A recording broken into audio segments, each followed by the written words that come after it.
क्या आपका कोई केस कोर्ट में चल रहा है और आपको अगली तारीख नहीं पता? क्या हर बार वकील पूछने पर यही जवाब देता है कि अभी अपडेट नहीं मिला? क्या आपको यही लगता है कि बिना कोर्ट जाए और बिना वकील के पास जाए आपको अगली तारीख नहीं पता चल सकेगी? क्या आप जानना चाहते हैं कि आपका केस किस स्टेज पर पहुंचा? क्या आपसे वकील झूठ बोल रहा है?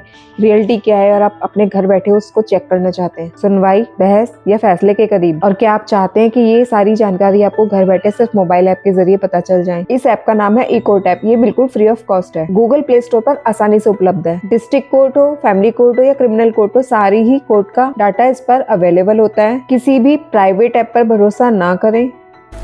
अपने फ़ोन में गूगल प्ले स्टोर ओपन करें, उसमें ई कोर्ट सर्विस सर्च करें, उसे डाउनलोड करें। डाउनलोड होने के बाद ओपन करें। ओपन करने पर जो सबसे ऊपर सर्च का ऑप्शन आ रहा है, यहाँ पर CNR नंबर डाला जाता है। CNR नंबर 16 अंकों का होता है, जिसमें पहले 4 अक्षर लेटर होते हैं, उसके बाद सब डिजिट होते हैं। सबसे पहले जो 4 लेटर होते हैं उसमें पहले 2 स्टेट कोड होते हैं, उसके बाद जो 2 होते हैं वो डिस्ट्रिक्ट कोड होते हैं। बाकी उसके बाद 8 डिजिट का केस नंबर होता है और बाकी के जो 4 लास्ट के डिजिट होते हैं वो केस ईयर होते हैं, जिस ईयर में हमारा केस रजिस्टर्ड हुआ होता है।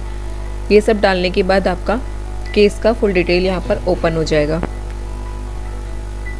Hearing date, next date, purpose of hearing, सबसे लास्ट में आपको दिखाई देगा यहाँ पर फाइनल ऑर्डर और जजमेंट। ये है copy of judgment. Copy of judgment को यहाँ पर क्लिक करके आप डाउनलोड कर सकते हैं। इस तरीके से आप जजमेंट की कॉपी डाउनलोड कर सकते हैं ऑनलाइन। कॉपी ऑफ जजमेंट में सबसे ऊपर QR कोड आ रहा है और उसके ऊपर CNR नंबर लिखा होता है। CNR नंबर और बारकोड को स्कैन करके भी अपना केस निकाला जा सकता है।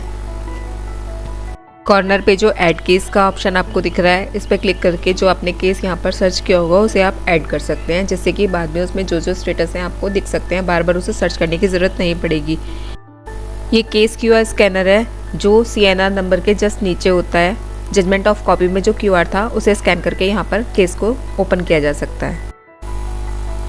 एक ऑप्शन ये है सर्च करने का, इधर स्टेट डाला जाएगा। इसमें से जो भी आपका स्टेट हो उसे सेलेक्ट कर लेंगे। मेरा उत्तर प्रदेश है, मैं उत्तर प्रदेश डाल रही हूँ। उसके बाद डिस्ट्रिक्ट मेरा गाजियाबाद है, आपका जो भी डिस्ट्रिक्ट होगा वो आप इसमें से सेलेक्ट कर लेंगे। यहाँ कोर्ट कॉम्प्लेक्स सेलेक्ट करेंगे। उसके बाद केस टाइप सेलेक्ट करेंगे। उसके बाद केस नंबर, अगर आपको पता है तो केस नंबर डालिए, नहीं पता है तो आप अपने एडवोकेट के नाम से, अपने नाम से या किसी और तरीके से सर्च करें। उसके बाद इसमें ईयर डाला जाता है। ऐसे आप इसमें अपना केस स्टेटस सेलेक्ट कर सकते हैं।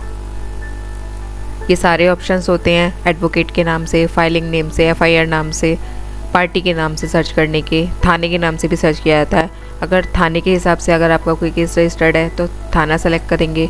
FIR नंबर पता है तो डालिए, नहीं पता है तो मत डालिए। ईयर डाल लीजिए, उसमें आपको पूरे जितने भी 1 साल के अंदर केस रजिस्टर्ड हुए होंगे वो सब दिख जाएंगे। उसमें आप अपने नाम के हिसाब से या अपोजिट पार्टी का नाम होगा, उन नामों के हिसाब से इसमें आप अपना केस ढूंढ सकते हैं। जब आपको केस मिल जाए तो उसमें आप केस एडिट करके अपने माई केसेस में सेव कर लीजिए। अब ये कॉज लिस्ट होती है जो डेली हमारी हियरिंग होती हैं, उनकी कॉज लिस्ट होती है। ये जैसे कि आपको अगर पता है कि आपके केस का जज कौन सा है तो उसका नाम डालकर यहाँ पर अपने केस को आप सर्च कर सकते हैं। उसने उस डेट में जो जो हियरिंग की होंगी उन सारी हियरिंग्स के यहाँ पर केस आ जाएंगे। ये हमारा ऐड किया हुआ केस है। अगर आपका कोई केस कोर्ट में चल रहा है और आपको सही जानकारी नहीं मिल पा रही है तो कमेंट करिए, मैं पूरी कोशिश करूंगी आपको सही रास्ता दिखाने की। अगर ये वीडियो आपको इम्पोर्टेंट लगे तो लाइक करें, शेयर करें, क्योंकि बहुत से लोगों के लिए एक बहुत इंपॉर्टेंट ऐप है जिसकी जानकारी हर उस इंसान को होनी चाहिए जिसका भी कोर्ट में केस चल रहा हो।